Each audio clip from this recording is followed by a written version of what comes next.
الحمد لله وكفى والصلاة والسلام على سيد الرسل وخاتم الأنبياء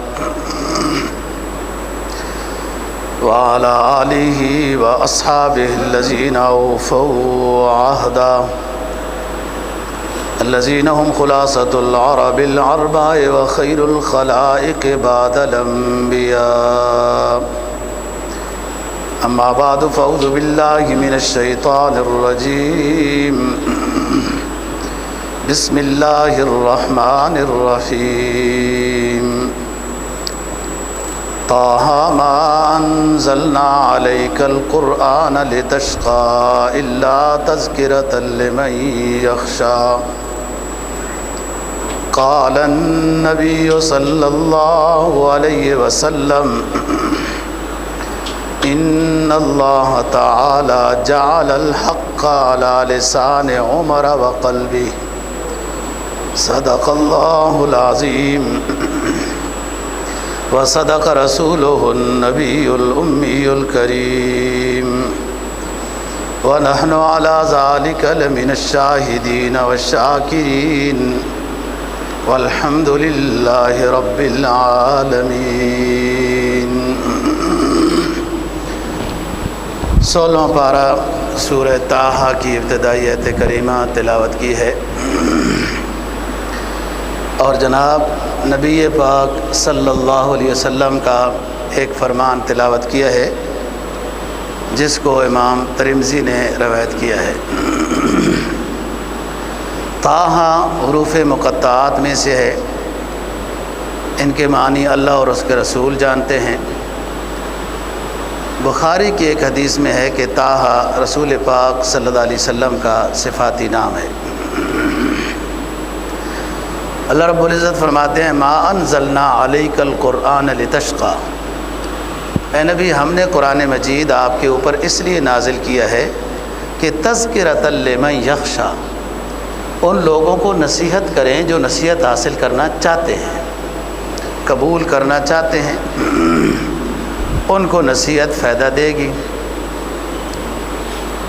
یہ آیت کریمہ اس لیے میں نے تلاوت کی ہے کہ اس آیت کے سننے کی برکت سے حضرت عمر فاروق رضی اللہ تعالیٰ عنہ کو اسلام لانے کا شوق پیدا ہوا. جو آپ کے سامنے حدیث بیان کی ہے اس میں بھی حضرت عمر فاروق رضی اللہ تعالیٰ عنہ کی شان بیان کی ہے. رسول پاک صلی اللہ علیہ وسلم فرماتے ہیں کہ اللہ تعالیٰ نے عمر کے زبان پر اور اس کے دل پر حق جاری کر رکھا ہے. عمر جب بولتا ہے حق ہی بولتا ہے. یہی وجہ ہے کہ حضرت عمر فاروق رضی اللہ تعالیٰ عنہ کی بعض دفعہ رائے اور تجویز پر اللہ پاک نے قرآن مجید کی آیات نازل کی. بعض رات نے 17-18 آیات ایسی لکھی ہے جس میں منافق کا جنازہ نہ پڑھائیں یا پردے کا حکم ہو جائے یا جو نبی کا فیصلہ نہ مانے تو اس کی سزا قتل ہے وغیرہ. غزوہ بدر کے اسیروں کے بارے میں حضرت عمر کی رائے یہی تھی کہ ان کو قتل کیا جائے اور بہت ساری آیات ہیں. 24 ہجری شروع ہو گئی تھی. اس کا پہلا دن تھا کہ جس میں حضرت عمر فاروق رضی اللہ تعالیٰ عنہ شہید ہو گئے. 24 ہجری یکم محرم الحرام. 23 ہجری کے اواخر میں بعض رات نے 27 بعض نے 28 ذی الحجہ لکھی ہے کہ حضرت عمر فاروق رضی اللہ تعالیٰ عنہ کو صبح کی نماز میں ابو لولو مجوسی نے زخمی کیا اور وہ زخموں کی تاب نہ لاتے ہوئے تیسرے دن اللہ تعالیٰ کے ہاں پہنچ گئے. ابو لولو مجوسی بھی پھر وہ صفے چیرتا رہا کہ میں باہر بھاگ جاؤں. کئی صحابہ رضی اللہ عنہم کو بھی اس نے زخمی کیا لیکن بعد میں اس نے پھر خودکشی کر لی تھی. یہ بے مذہب تھا، مجوسی تھا اور حضرت مغیرہ بن شعبہ رضی اللہ تعالیٰ عنہ کا غلام تھا. یہ چکیاں بناتا تھا جو پہلے زمانے میں بناتے تھے لوگ اور حضرت عمر رضی اللہ عنہ نے ایک دفعہ کہا مجھے بھی بنا دو، تو کہتا ہے کہ ایسی چکی بناؤں گا پوری دنیا میں اس کی شہرت ہو جائے گی، آپ کو ایسی چکی۔ حضرت عمر بہت بصارت و بصیرت والے تھے، اپنے ساتھیوں کو فرمایا کہ یہ مجھے قتل کی دھمکی دے رہا ہے، تو ساتھیوں نے کہا حضرت اس کو گرفتار کر لیتے ہیں۔ کہا نہیں، یہ تو ایسے جملے سے تو گرفتار نہیں کر سکتے، میں تو آپ کو بتا رہا ہوں کہ مجھے یہ کہہ کے گیا، اور یہی ہوا۔ حضرت عمر فاروق رضی اللہ تعالیٰ عنہ خلفائے راشدین میں سے دوسرے خلیفہ ہیں، اور بہت جلیل القدر صحابہ میں سے ہیں رضی اللہ عنہ، اور 10 سال 5 ماہ 5 دن، بعض نے 6 ماہ 5 دن ان کی خلافت کا زمانہ ہے۔ اور اسلام تقریباً اس وقت 40 کے لگ بھگ مرد عورتیں اسلام لا چکی تھی، کہ اس کے بعد حضرت عمر فاروق رضی اللہ تعالیٰ عنہ اسلام لاتے ہیں۔ حضرت عمر رضی اللہ تعالیٰ عنہ کی جو فضیلتیں ہیں، بعض وہ فضیلتیں اور صحابہ کرام رضی اللہ تعالیٰ عنہ میں نہیں ہیں۔ مثلا سب کفر کی ہدایت کے لیے تو آپ صلی اللہ علیہ وسلم ہمیشہ دعا کرتے رہے، اور ان کی طرف سے زیادتی بھی ہوئی، آپ سے پوچھا گیا کہ ان کو ہم ختم کر دیں، تو پھر بھی آپ نے فرمایا کہ نہیں، فَإِنَّهُمْ قَوْمٌ لَا يَعْلَمُونَ۔ طائف میں آپ تشریف لے گئے تھے کہ میرے پرانے رشتہ دار ہیں، اور قبائلی نظام میں لوگ اپنے قبیلوں کا خیال کرتے ہیں، لیکن ادھر سے آپ کو ناامیدی ہوئی، اور اس حد تک ہوئی کہ اس میں آپ نے بڑی درد مندانہ دعا کی ہے۔ طائف کے تبلیغی سفر میں جب آپ کو اتنا زخمی کیا گیا کہ آپ کے پاؤں آپ کے خون کے ساتھ، جوتے کے ساتھ چپک گئے تھے، خون میں ایک چپکنے کی صلاحیت ہے، تبھی تو وہ زخم جڑ جاتے ہیں آپریشن کے بعد، اور پھر اس میں آپ نے بڑی دردمندانہ مطلب ہے کہ اللہ سے التجا کی ہے وغیرہ۔ جبرائیل علیہ السلام آ گئے اس دعا کے بعد کہ آپ کی اجازت چاہیے، ہم ان پہاڑوں کو ملا دیں گے اور طائف والے پس جائیں گے، ختم کر دیے جائیں گے، آپ کی اجازت ہے؟ تو آپ نے فرمایا نہیں، فَإِنَّهُمْ قَوْمٌ لَا يَعْلَمُونَ، یہ ایسے ہیں، انہوں نے ہمیں پہچانا نہیں ہے، ہو سکتا ہے ان کی نسلوں میں ایسے لوگ آئیں ہمیں پہچان لیں، تو نہ ان کو، یعنی اتنے زخموں کے باوجود۔ بہرحال یہ مکی دور ہے، اور اس میں باوجود خون میں لت پت ہو کے بھی آپ نے اپنی قوم کے لیے دعائے ہدایت کی ہے، اور ان کے بارے میں ہدایت کی امید ظاہر کی ہے۔ تو میں یہ عرض کر رہا ہوں کہ آپ سب کے لیے دعائے ہدایت تو کرتے ہی رہے، کفر کے لیے وغیرہ، لیکن حضرت عمر فاروق رضی اللہ تعالیٰ عنہ کی وہ خصوصیت ہے کہ ان کا نام لے کر غلاف کعبہ کو پکڑ کر آپ ان کے اسلام کے لیے دعا کرتے رہے، یہ ان کی خصوصیت ہے۔ اللہم اعز الاسلام بعمر بن ہشام او بعمر عمر بن الخطاب۔ عمر بن ہشام ابو جہل کا نام ہے، اور عمر بن خطاب حضرت عمر رضی اللہ تعالیٰ عنہ ہے۔ اللہ نے ان کو اسلام کی دولت عطا کی ہے۔ شروع میں ظاہر ہے یہ بہادر بھی تھے، اور صحت مند بھی بہت تھے، سخت بھی تھے، پڑھے لکھے بھی تھے، ذی وجیہ بھی تھے، اپنے قوم کے سردار بھی تھے۔ وہ چند لوگ تھے جو اس وقت زمانہ جاہلیت میں پڑھے لکھے ہوتے تھے۔ ابو جہل کی حکومت میں سفیر بھی تھے۔ ابو جہل نے جو کفر کا جھنڈا اٹھایا ہوا تھا، اس کے ماتحت یہ بھی کام کر رہے تھے، اور مسلمانوں کو جہاں تک ہو سکتا تھا تکلیف پہنچاتے تھے۔ اب کئی باتیں ان میں گویا کہ لڑائی جھگڑے کی جمع ہے. اور سوک اوکاز ایک میلہ لگتا تھا طائف کے ایک میدان میں. اس میلے میں یہ پہلوانی میں، کشتی میں، گھوڑ سواری میں وغیرہ مقابلے میں ہمیشہ اول آتے تھے. تو اسلام کے شروع میں دشمنوں میں سمجھے جاتے تھے، اور ابو جہل نے اعلان کیا کہ یوں ہونا چاہیے، ہم اتنے اونٹ انعام دیں گے. لوگ کوشش کرتے رہے، یہ بھی اسی کوشش کے نتیجے میں نکلے کہ ویسے بھی وہ الیاذ باللہ کہ ہماری ضد ہے ان کے ساتھ، تو اپنا تعصب کی پیاس بھی بجھا لیں گے اور انعام بھی مل جائے گا. تو چل پڑے. راستے میں ایک شخص ملا، انہوں نے کہا کیا آج جاہو جلال میں جا رہے ہو؟ آپ دیکھیں نا، یخرج الحی من المیت یخرج المیت من الحی. بنی انسان کا قلب اللہ کی 2 انگلیوں کے درمیان میں، جدھر چاہے پھیر دے. یہ کیا ارادہ کر کے نکلے ہیں؟ حضرت علی رضی اللہ تعالیٰ عنہ فرمایا کرتے تھے کہ اللہ کو میں نے پہچانا اس طرح ہے کہ اپنے ارادوں کو، پروگراموں کو جب ٹوٹا ہوا پایا تو میں سمجھ گیا کہ کوئی قادر مطلق ہے جو ہمارے ارادوں کو توڑ دیتا ہے. دیکھو نا، ہمارا کام نہ ہو تو ہم تو پریشان ہو کے بیٹھ جاتے ہیں. ان ہستیوں کا کام نہ ہو تو ان کو اللہ کی معرفت نصیب ہوتی ہے کہ کام نہیں ہوا، اپنی طرف سے اسباب پورے اختیار کیے. اس میں ایمان کا اضافہ ہوا کہ کوئی قادر ہے جس کے قبضے میں یہ سارا نظام ہے، تو اس کی وجہ سے نہیں ہوا کام. ٹھیک ہے، ہم اسی پہ راضی ہیں. تو یہ تو قتل کرنے جا رہے ہیں. راستے میں ایک ساتھی نے کہا کہ اب کدھر جا رہے ہو؟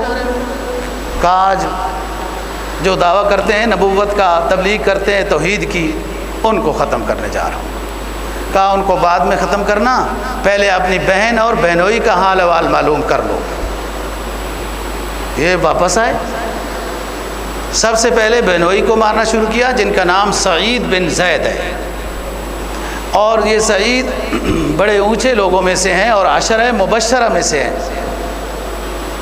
سعید اس برگزیدہ صحابی کا نام ہے کہ عشرہ مبشرہ میں تھے. حضرت عمر نے جن 6 لوگوں کے بارے میں خلافت لکھی تھی نا کہ ان میں سے کسی کو خلیفہ بنا لینا، یہ عشرہ مبشرہ میں سے ہیں. عثمان ہیں، علی ہیں، طلحہ، زبیر وغیرہ. تو کسی نے کہا حضرت آپ کا بہنوئی سعید بھی تو عشرہ مبشرہ میں سے ہے اور وہ زندہ ہے، اس کا بھی تو نام 7 ہو جائیں گے. کہا نہیں، وہ میں متہم ہو جاؤں گا کہ کوئی بعد میں عمر کی تاریخ میں یہ نہ لکھ دے کہ اپنے بہنوئی کو بھی خلافت کے لیے نامزد کیا تھا. لوگ تو کہتے تھے عبداللہ بن عمر کو اپنے بیٹے کو خلیفہ کا، نہیں اس کے اندر اتنی صلاحیت نہیں ہے. جی بہرحال صحابہ کلہم عدول، انہوں نے اپنے بیٹے کو خلیفہ نہیں بنایا، صحیح کیا. حضرت عثمان نے نہیں بنایا، صحیح کیا. حضرت ابو بکر رضی اللہ عنہ نے اپنے بیٹے کو خلیفہ نہیں بنایا، صحیح کیا. ہمارا تو ایمان ہے. حضرت علی رضی اللہ تعالیٰ عنہ نے اپنے بیٹے کو خلیفہ بنایا، صحیح کیا. ہم کیوں اعتراض کریں؟ تو بات یہ ہے، یہ اونچے لوگ ہیں، لیکن اس پر ہمیں بحث کی ضرورت نہیں ہے. تو سعید بن زید عشرہ مبشرہ جن کی جنت کی بشارت سرکار نے دے رکھی تھی، ان کا نام ان 6 میں نہیں دیا کہ کچھ لوگ یہ نہ کہہ دیں کہ حضرت عمر نے تو اپنے جانشینوں میں سے اپنا بہنوئی بھی رکھا تھا. لوگ تو دور دراز فلانے کے دوست کو بھی نواز دیتے ہیں جب حکمرانیاں آتی ہیں. تو عدل و انصاف کے نام لینے سے عدل و انصاف نہیں ہوتا. اسلام کا نام لینے سے اسلام نہیں آتا. عمل کی شکل میں الایمان یزید و ینقص. امام بخاری کا موقف ہے، ایمان گھٹتا بڑھتا ہے. کیسے گھٹتا بڑھتا ہے؟ بے دینیاں کریں گے ایمان گھٹتا ہے، شریعت کی اتباع کریں گے ایمان بڑھتا ہے. یہ اونچے لوگ ہیں جنہوں نے بال برابر بھی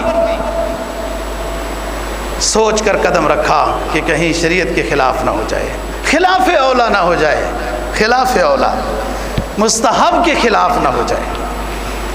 واپس آئے، بینائی کو بہت مارا، میں نے بتایا بہادر بھی تھے، ذی وجی بھی تھے، پہلوان بھی تھے، اور یہ ساری چیزیں تھیں، ان کے لیے کسی کو مارنا کوئی مشکل نہیں تھا۔ بین مقابلے میں آئی چھڑانے کے لیے تو اس کو بھی کہا، مارنا شروع کر دیا۔ انہوں نے کہا کیوں مارتے ہیں آپ؟ کہا آپ کیوں اسلام لائے ہیں؟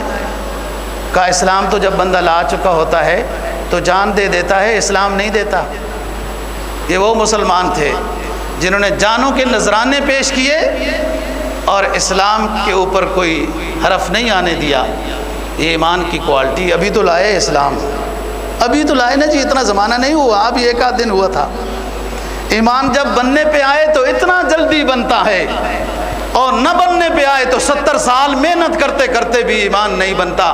ذرا سی کوئی لالچ ہو جائے تو سارا کچھ اپنا دھو دھلا کے لوگ بے دینیوں کی تعریف کرنے لگ جاتے ہیں۔ اسلام نہ سمجھ میں آئے تو 70-80 سال کو نہ آئے تو کل ایمان لائے۔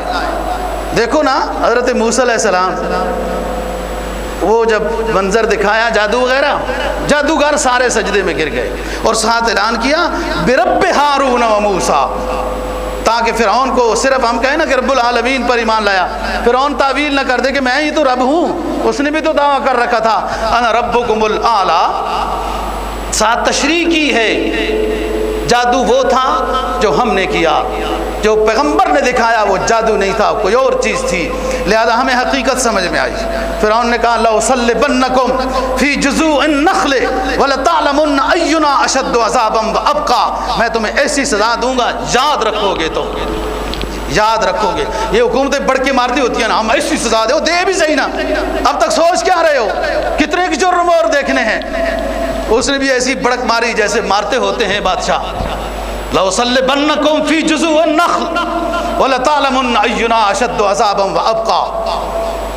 انہوں نے کیا کہا، میں یہ کہنا چاہتا ہوں، ایمان پر جب محنت کی جائے ایمان چند لمحوں میں بن جاتا ہے، اور نہ محنت کی جائے ویسے ہی ڈگمگاتے رہیں تو 70-80 سال بھی گزار دیے جائیں اسلام میں تو ایمان نہیں بنتا۔ کافق ایمان تقاض، او فرعون جو کرنا چاہتا ہے کر لے، ایمان ہمارے قلب و جگر میں داخل ہو چکا ہے، اب نکل نہیں سکتا۔ چند لمحے ہوئے نا جی، ابھی سجدے میں ہوئے تھے، فرعون نے دھمکی دی، ایمان اتنا مضبوط ہوا، ایمان کو بنایا جائے تو بن جاتا ہے چند لمحوں میں، اور اس طرح کے مارکے میں اور جہاد میں بہت جلدی بنتا ہے۔ ادھر کیا ہوا، بہن چھڑانے آئی، مارنا شروع کر دیا۔ کہا کیوں؟ کہا مسلمان ہو چکے ہیں۔ کہا چھوڑو اسلام کو، تم نے ہم سے پوچھا بھی نہیں ہے، یہ بھی نہیں ہوا۔ کہا ہم مسلمان ہو چکے ہیں، اور جب ایمان دل میں داخل ہو جاتا ہے تو نکلتا نہیں، نہ نکالا جاتا ہے۔ اس نے بہن کو بھی مارنا شروع کر دیا، تھک گئے خود۔ ایمان کے بعد انسان کو ایک روحانی طاقت بھی ملتی ہے، جو بعض دفعہ ظاہری پہلوان تو سمجھ رہے ہیں کہ ہم نے شکست دے دی ہے، جبکہ وہ شکست نہیں ہی، وہ ظاہری طور پر مار کھانے والے کی جیت ہوتی ہے۔ وہ دنیا کو دکھا رہا ہوتا ہے کہ ایمان لانے کے بعد کچھ مسائل بھی آتے ہیں، پریشانیاں بھی آتی ہیں، غربت بھی آتی ہے، مار بھی کھانی پڑتی ہے۔ یہ سارا اسوہ حسنہ کی ترتیب پر عمل ہوتا ہے۔ بندہ صرف عیش اور تعیش میں رہے، معطر فضاؤں میں رہے، جہاد کا رنگ روغن نہ دیکھ سکے، تو اس نے اسوہ حسنہ کی صرف ایک کوئی خوبی لے لی، اور اسوہ حسنہ کے ایک معقول زندگی کا حصہ اس سے ابھی رہتا ہے۔ سرکار کا فرمان ہے نا، اشد البلاء الانبیاء ثم الامثل فالامثل، سب سے زیادہ مشکلات دنیا میں آتی ہیں انبیاء علیہ السلام، ہے بیٹے بھی ذبح کرنے پڑتے ہیں، نومولود کو وادی غیر ذی زر میں بھی چھوڑ کر جانا پڑتا ہے، اور آپ نے بھی جب مکہ چھوڑا تو آنکھیں برس رہی تھی۔ ایک پہاڑی پر کھڑے ہو کے بیت اللہ کو خطاب کیا تھا کہ اے میرے دادا کے بنائے ہوئے گھر، اللہ کے گھر چھوڑنے کا دل نہیں چاہتا، لیکن ربنا اخرجنا من هذه القرية الظالم اهلها، ربنا اخرجنا الظالم اہلھا، اے میرے رب تیرا گھر چھوڑنے کو دل نہیں چاہتا، میرے آباء و اجداد کا علاقہ ہے لیکن مکہ کے سنگ دل مجھے رہنے نہیں دیتے، آپ کا اذن ہوا میں مکہ چھوڑ کر جا رہا ہوں، آپ کے حکم کی اتباع کو ترجیح دیتا ہوں، لیکن اپنے آبائی علاقے کو، اپنے دادا کے بنائے ہوئے حضرت ابراہیم علیہ السلام کا جو آپ کا گھر بنایا اس کو چھوڑ کر جانے کا دل تو نہیں چاہتا۔ سبق بھی سمجھ لیجئے، دل کچھ چاہتا ہے، شریعت کا حکم کچھ ہوتا ہے، دل کی چاہتوں کو مغلوب کرنا ہوتا ہے، شریعت کی چاہت کو ترجیح دی جاتی ہے۔ دل تو چاہتا ہے مکہ کو نہ چھوڑوں، بیت اللہ کی ہر روز زیارت کرتا رہوں، اپنے آباء و اجداد کی گلیوں میں، علاقوں میں، شہروں میں پھرتا رہوں، یہ تو دل چاہتا ہے، لیکن ایک اللہ کا حکم ہے کہ اے میرے پیغمبر چھوڑ کر یثرب میں چلے جائیے، اللہ کے حکم کو ترجیح دی جاتی ہے۔ یہ ہمارے لیے سبق دیا جا رہا ہے۔ ہم کتنے مسلمان ہیں، کتنے پانی میں ہیں، کتنی ترجیح ہے، اور کیسے کیسے بلا وجہ لوگوں پر تو ظلم و ستم کیے گئے، اسلام کو نہیں چھوڑا، کیا ادنا سنت کو نہیں چھوڑا، اور ادھر تو بلا وجہ شریعت کو چھوڑ دیا جاتا ہے، کوئی وجہ ہی نہیں ہے، کوئی تکلیف ہی نہیں ہے، پھر بھی شریعت کے فرائض واجبات سنن کو چھوڑ دیا جاتا ہے، اور کہا یہ بھی جاتا ہے کہ ہم بڑے عاشق رسول اور امتی بھی ہیں، اور ہم اللہ کی مدد کیوں نہیں آتی، اللہ کی مدد کیوں نہیں آتی۔ ادھر دیکھو ایران جب فتح ہوا، دسترخوان بچھا، کسرا کے ایوانوں میں دسترخوان لگ گئے، کھانا ایک صحابی کا دسترخوان پر لقمہ گرا اور اٹھا کے وہ کھانا چاہا تو دوسرے نے کہا کہ یہاں کے ایرانی لوگ لقمہ گر جائے تو دوبارہ اٹھا کر کھانے کو پسند نہیں کرتے، تو اس صحابی نے کیا کہا، اتترکو سنت حبیبی لہؤلاء الحمقاء، کیا میں اپنے محبوب پیغمبر کی سنت کو چھوڑ دوں ان احمقوں کو خوش کرنے کے لیے؟ ذرا اپنے دل و دماغ پہ دستک دو دوستو، کن کو خوش کرنے کے لیے نبی کی پیاری سنتوں کے جنازے اٹھا رہے ہو؟ نفس کو خوش کر رہے ہو، یہ ساتھ نہیں دے گا، ماحول، رسم و رواج، اقربا کو خوش کر رہے ہو، وہ قبر میں نہیں ساتھ ہوں گے، میدان حشر میں بھی لا تزر وازرۃ وزر اخری، کسی کا بوجھ کوئی نہیں اٹھائے گا، اپنا خود اٹھانا پڑے گا۔ جن کو خوش کر کے جنازے شریعت کے اٹھاتے رہے وہ پش دے کے میدان حشر میں اجنبیت کا اظہار کر دیں گے، پہچانیں گے بھی نہیں۔ عمر آتے ہیں، بہن کو بھی مارتے ہیں، کہا اسلام چھوڑ دو، وہ عورت ہو کر عمر جیسے جاہو جلال کی مار کھا رہی ہے، خون بہنے لگ جاتا ہے، لیکن یہ اعلان کرتی ہے عمر جو کرنا چاہتے ہو کر لو، لیکن ہم ایمان سے ہاتھ نہیں دھوئیں گے۔ ایمان جب دل و جگر میں گھس جاتا ہے، جان کے نذرانے تو دے دیے جاتے ہیں، لیکن ایمان اور اسلام کے سودے نہیں کیے جاتے۔ وہ تلاوت میں مصروف، کہنے لگا کیا پڑھ رہی تھی؟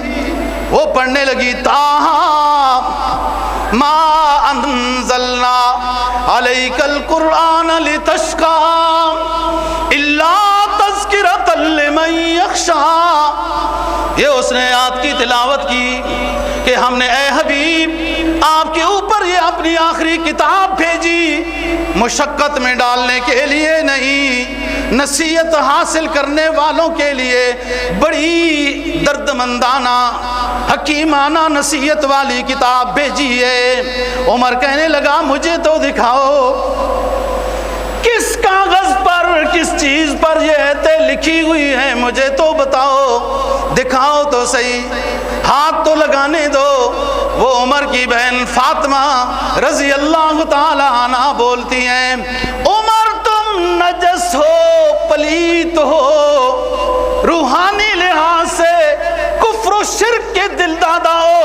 ظاہری طور پر بھی تمہارا جسم ناپاک ہے. یہ تو اتنی مبارک کتاب ہے، لا یمسہ الا المطہرون. اس کتاب کو دل کے پاکیزہ، جسم کے صاف ستھرے ہاتھ لگا سکتے ہیں جن کے دلوں میں سیاہی ہو، جن کے دلوں میں سیاہی ہو، کفر و شرک کے اندھیرے ہوں، وہ زندگی بھر قرآن کے حافظ بھی نہیں بن سکتے. وہاں سے ہٹے، ان باتوں نے اثر کر دیا حضرت عمر پر، چل پڑے. اب دار ارقم میں آتے ہیں، جہاں سرکار دو جہاں سراج منیر، اللہ کا سراج منیر، بدر الدجا، کشف الضحیٰ، احمد مجتبیٰ صلی اللہ علیہ وسلم جلوہ افروز ہیں. جہاں آج شاہی محلے صفا پہاڑی کی سیڈ میں جو شاہی محل ہے، یہ 200 دار کے ارقم ہے. یہاں پر رسول پاک صلی اللہ علیہ وسلم اپنے ان چند صحابہ کرام رضی اللہ تعالی عنہم کے ساتھ تشریف فرمائے. عمر آ رہا ہے، اسلام کے لیے آ رہا ہے. راستے میں دار التوحید کے جہاں آج عمارت ہے، اس کے صحن میں لوگ جمع ہیں.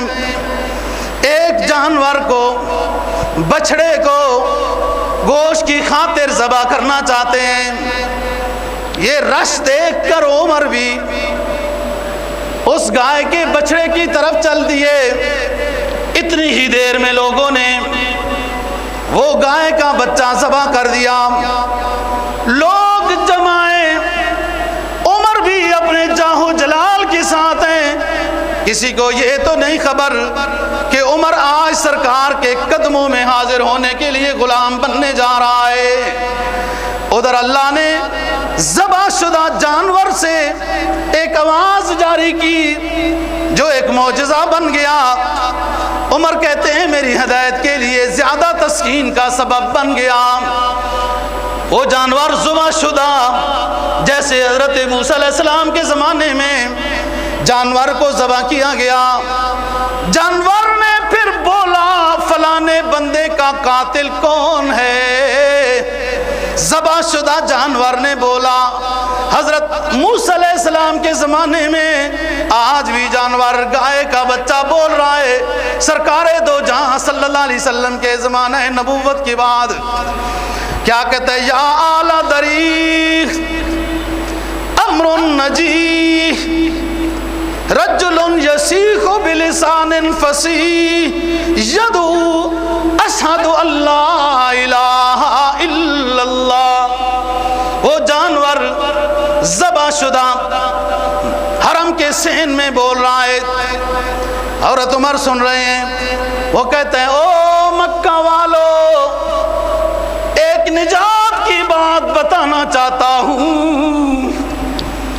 اور جب وہ بلوانے پہ آئے پتھر بول دیتے ہیں، جب وہ بلوانے پہ آئے درخت سلام پڑھنے لگ جاتے ہیں، جب وہ بلوانے پہ آئے تو ذبح شدہ بھی بولنے لگ جاتے ہیں، شہادت کا کلمہ پڑھنے لگ جاتے ہیں. وہ جانور ذبح شدہ یہ جملے بولتا ہے. سیرت مصطفیٰ والے بزرگوں نے باہوالا پہلی جلد میں اس بات کو ذکر کیا. وہ جانور مذبوح جانور بولتے یا اعلیٰ دریغ امر نجیح رجل یسیخ بلسان فصیح یدعو شہادت اللہ الہ الا اللہ محمد الرسول اللہ. تم بھی ذرا اپنے ایمان کو تازہ کرو. اشہد ان لا الہ الا اللہ واشہد ان محمدا عبدہ ورسولہ. وہ ذبح شدہ جانور کہتا ہے او مکہ والو، ایک نجات کی بات بتانا چاہتا ہوں. ایک شخص ہے، ظاہراً بھی بڑا پیارا ہے، خوبصورت ہے، اس کی زبان بھی موتی برستی ہے، اس کی زبان کی گویائی سے بھی فصاحت و بلاغت ٹپکتی ہے، اس کی گویائی سے موتی برستے ہیں، اس کی بات سنو، وہ شہادت اللہ الہ الا اللہ کی دعوت دے رہا ہے، اس کی دعوت کو قبول کرو گے تو کامیاب ہو جاؤ گے۔ یہ دعوت ہو رہی ہے۔ یہ تو اب بولا نا، صفا پہاڑی پہ قرب قیامت میں بھی ایک جانور بولے گا جس کا 10ویں پارے میں ذکر ہے، دابۃ من الارض تکلمہم ان الناس کانوا بآیاتنا لا یوقنون۔ اس جانور کو اللہ گویائی عطا کرے گا قرب قیامت میں، صفا پہاڑی پھٹے گی، اس میں سے نکلے گا، وہ زندہ بولے گا کہ نبی کی کرامت و معجزہ ہے، ذبح شدہ بولا ہے۔ حضرت عمر آ گئے، اسلام لائے، نبی پاک صلی اللہ علیہ وسلم نے سینے سے لگایا۔ اور آپ کو ایک بات تاریخ اسلام کی بتاؤں، بہت کم ایسے مواقع آئے کہ جن صحابہ رضی اللہ عنہم کو آپ نے سینے کے ساتھ لگایا ہے، مصافحہ ہوا ہے، بہت کم۔ یہ عکس جو دوسری جگہ منتقل ہوتا ہے، وہ صلاحیت دیکھ کر سینہ ملایا جاتا تھا۔ اب ہم سارے شریعت کو تھوڑا بہت جانتے ہیں، طریقت کو تو نہیں جانتے، روحانیت کو تو نہیں جانتے کہ سینے سے علم کیسے منکشف ہوتا ہے۔ چلو ایک سبق سن تو لیا، سینے سے ملایا اور ہاتھ پھیرا اور دعا کی کہ اللہ پاک عمر کے دل جگر دماغ سے ہر طرح کی کدورت کو دور کر دے اور اسلام کے انوار و برکات اور نور سے بھر دے۔ یہ دعا ہوئی، جبرائیل آ گئے مبارک دینے کے لیے کہ اللہ پاک نے مجھے بھیجا ہے، میرے آخری حبیب کو مبارک دے دیجئے، عمر اسلام لا چکا ہے۔ اور فرشتے بھی سارے خوش ہیں، اوپر آپ کی زبان مبارک سے اللہ اکبر کا نعرہ بلند ہوا۔ یہ اسلام کا سب سے پہلا نعرہ تھا، یہ اتنا اونچا اللہ اکبر، خوشی سے اللہ اکبر، سبحان اللہ کہنا مسنون عمل ہے، اللہ اکبر کا یہ نعرہ بلند ہوا۔ جو وہاں اس وقت موجود تھے لوگ، سارے لوگوں نے اللہ اکبر بلند کی۔ یہ پورا یہ حجاز، وہ جو مکہ کی وادی، وہی علاقہ، سارا شہر وہی تھا، سارے لوگوں تک یہ آواز پہنچی اور ششدر رہ گئے، بھاگے بھاگے آئے، ہو کیا گیا ہے؟